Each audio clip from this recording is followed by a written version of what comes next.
হ্যাঁ ভাই সাহেব, আপনার পরিচয়টা জোরে বলবেন, পরিচয়টা বলেন। আমি আসাদুর রহমান কিরণ, হ্যাঁ, সহসভাপতি গাজীপুর মহানগর আওয়ামী লীগ। আপনি কোথায় যাচ্ছিলেন? আমি ট্রিটমেন্টের জন্য ইন্ডিয়া যেতে চাচ্ছি। কত টাকার বিনিময়ে যাচ্ছিলেন?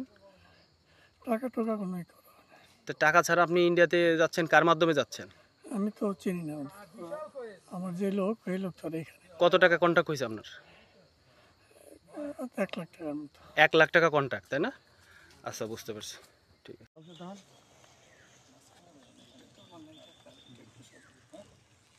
তোমরা দুজন ভাগ হয়ে মোলাম সাহেবের পাশে দাঁড়াও।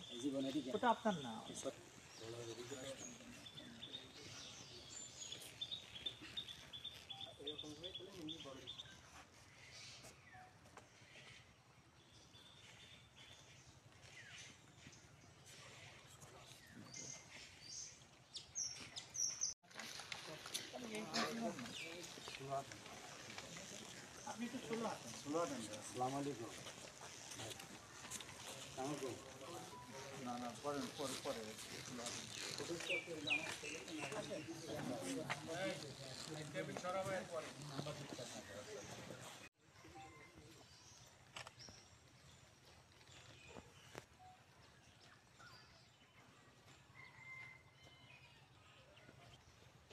ওকে।